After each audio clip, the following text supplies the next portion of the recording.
Oke, ini pertanyaan ketiga. Bagaimana tips agar kita bisa menentukan topik atau judul skripsi yang akan menarik? Kayak gitu. Hmm, oke. Nah, Ya, ini seperti itu. pertanyaan sulit ini ya. Pertanyaan yang sulit dijawab. Mahasiswa itu selalu yang ditanyakan mencari masalah gitu ya, mencari-cari masalah. Oh, kamu kalau nyari-nyari masalah nanti mah digebukin orang karena nyari-nyari masalah gitu ya. Baik, hal yang paling krusial dari sebuah penelitian adalah merumuskan masalah gitu ya. Kadang teman-teman itu pikirannya tuh terlalu jelimet gitu loh. Jadi saya tuh pengen neliti ini gitu kan. Nah, apa namanya?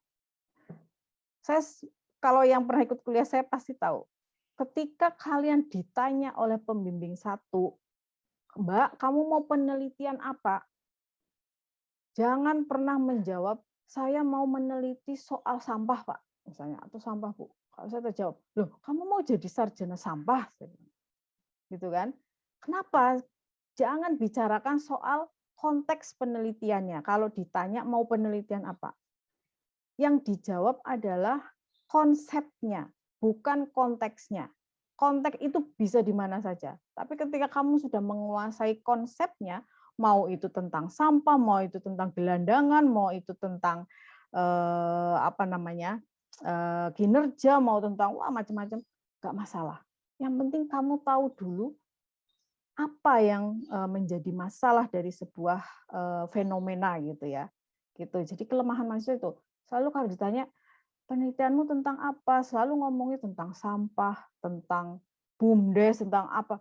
Loh, bukan. Kalau ditanya tentang apa sih penelitianmu? Oh, ini Pak, saya mau meneliti tentang kolaboratif governance. Oh, iya ya, oke oke oke. Berarti ini konsepnya. Oke, saya mau meneliti tentang kinerja organisasi, Bu. Oh ya, terus meneliti tentang efektivitas, pokoknya yang diomongin tuh konsepnya, gitu ya, konsep. Ingat-ingat ya ini penting ini. Jadi kalau ditanya tentang penelitian, jawabnya adalah konsep. Maka apa? Ketika bicara konsep, ya kalian harus tentu teori administrasi publik itu adalah kunci dari segala kunci gitu kan.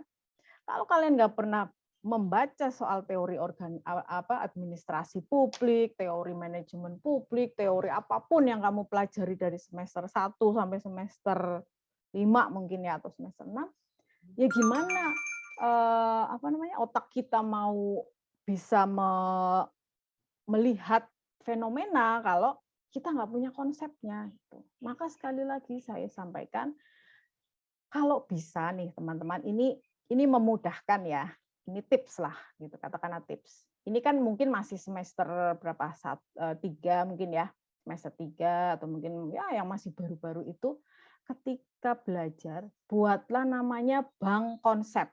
Bank konsep itu apa sih? Database lah gitu kasarannya ya. Oh, apalagi sekarang era big data nih ya. Coba kamu bikin terserah mau mau ditulis tangan supaya lebih otentik atau mau diketik, buat namanya bank konsep. Kamu sekarang lagi ngambil mata kuliah apa aja? Di situ kamu list konsep-konsep yang ada di mata kuliah itu. Apapun, misalnya kita lagi belajar tentang teori manajemen publik misalnya.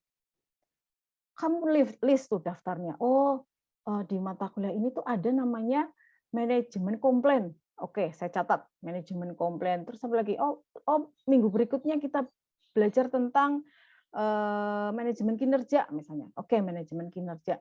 Terus apa lagi? Tentang apa? Macam-macam ya di situ ya, misalnya tentang perencanaan, tentang pengorganisasian atau apa gitu kan. Kamu catat konsep adalah semuanya. Jadi kamu tuh satu semester itu berapa konsep yang sudah berhasil kamu kumpulkan setiap semester.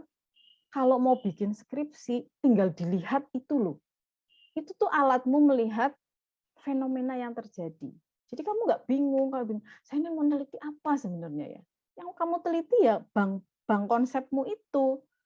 Kamu melihat ke lingkunganmu. Duh, Jan, kok misalnya di desa nih, kok saya lihat kadesnya kayak gini ya, ngelola dana desa kok kayak gitu, nggak benar, masyarakatnya aja masih miskin. Sebenarnya dana desanya tuh buat apa sih? Nah, itu kan pikiran praktis ya, namanya praktis. Jadi hidupmu tuh selama 4 tahun ini di S1, itu hidupmu tuh terbagi menjadi 2 sebenarnya, 2 kutub. Kutub empirik sama kutub, abstrak ya, teoritik. Kamu di tengah-tengah nih. Nah, tinggal ketika kamu di tengah, mau ditarik ke empirik, berarti tadi yang dilihat, oh kadesnya begini, begini, begini, tuh berarti kamu ada di kutub empirik. Nah, sebagai seorang ilmuwan, kamu harus tarik nih ke kutub yang abstrak, yang teoritik. Fenomena kades yang seperti itu sebetulnya apa sih? Gitu kan. Coba ditarik ke tataran yang teoritis atau yang abstrak. Lihat bang konsepmu tadi. Bang konsepku ini tentang apa ya? Oh, ini bisa jadi tentang transparansi. Oh, bukan, tentang akuntabilitas. Cocok nggak ya? Oh, atau tentang apa misalnya manajemen keuangan misalnya. Oh, tentang budgeting. Oh, tentang apa? Tentang apa? Tentang apa? Itu kamu match-kan dengan bank konsepmu tadi. Gampang itu. Oh, ketemu nih berarti saya ini fenomenanya adalah tentang akuntabilitas. Oh, oke, berarti tema penelitian saya cocoknya akuntabilitas nih. Misalnya gitu ya. Nah, itu kan alat bantu aja sebenarnya gitu.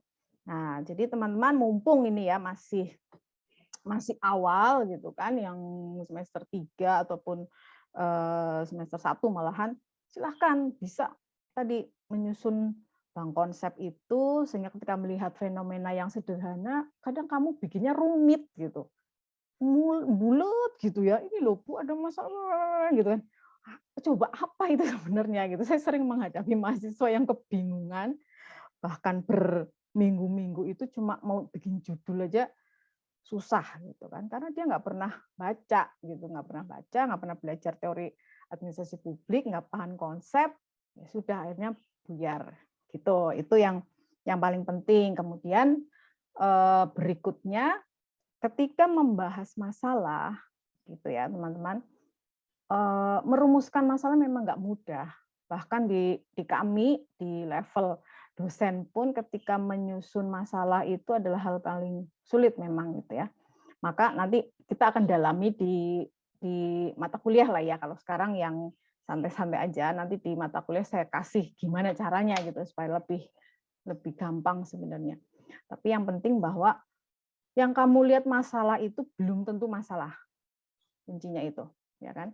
Namanya masalah itu adalah sesuatu yang tidak sesuai dengan kenyataan, tidak sesuai dengan regulasi, tidak sesuai dengan ideal.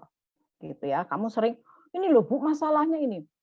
Perangkat desa itu loh, kenapa sih kinerjanya jelek? Saya mau lihat nih, perangkat desa kinerja ini masalah Bu. Kata siapa masalah? Kata saya Bu. Kenapa kamu pikir itu masalah? Ya masalah lah Bu, dia kan jadi perangkat desa, dia itu harus kinerja. Loh, sekarang pertanyaannya, perangkat desa dibayar apa enggak? Ya dibayar seininya Bu. Sekarang kamu jadi pegawai enggak dibayar, terus kinerjamu jelek, masalah apa bukan? Ya bukanlah, itu bukan masalah, itu konsekuensi namanya gitu. Perangkat desa itu ya memang, ya gimana sih tingkat pendidikannya rendah, kemudian dia dibayar dengan upah apa misalnya ya, yang nggak layak misalnya gitu. Ya tentu saja itu ketika dia kinerjanya jelek, itu bukan masalah, itu konsekuensi gitu. Maka kamu harus cari yang betul-betul masalah. Kenapa si perangkat desa ini tidak bisa dibayar dengan layak? Nah, itu masalah. Bukan soal kinerjanya. Kalau kinerja itu sudah konsekuensi gitu. Jadi kasarannya gini, kamu mau nonton bioskop, ya kan? Saya nggak bisa nonton Bu, masalah ini. Nah, masalahmu apa? Saya nggak punya uang buat beli tiket. Nah, ya itu bukan masalah, itu derita kamu, saya bilang itu kan. Jadi itu bukan masalah, gitu. Yang jadi masalah itu ketika kamu sudah punya uang, kamu pegang tiketnya, tapi kamu nggak bisa masuk, paham nggak? Itu baru masalah, ya. Jadi melihat masalah tuh nggak segampang itu kamu lihat, ya kan? Sekarang kamu lihat apa? Saya nih loh, sudah beli tiket bioskop, jamnya wis bener ini, gitu kan. Tapi kok kata mbak-mbak yang di depan kok saya nggak bisa masuk ya? Ada apa? Nah itu masalah. Tapi kalau kamu nggak punya uang, nggak bisa beli tiket, kemudian itu kamu anggap masalah, ya itu bukan masalah. Karena apa? Kamu sudah tahu jawabannya kan? Jawabannya adalah karena tidak punya uang kan? Nah, tapi kalau yang problem yang kedua tadi coba, masalahnya apa? Kan harus dicari tahu. Kenapa sih? Oh, dari segi apa misalnya keabsahan, tiketnya palsu jangan-jangan, coba diteliti gitu. Oh iya tiketnya ternyata asli kok misalnya gitu. Oh dari apa coba? Oh ini loh 17 tahun ke atas. Kamu umurnya berapa? 15. Lah ya bener, kamu umurnya 15 mau nonton ya jelas nggak bisa masuk gitu kan. Nah, akhirnya kan ketemu tuh. Gitu. Jadi ketika kamu merumuskan masalah itu, jangan mencari-cari masalah gitu yang bukan masalah.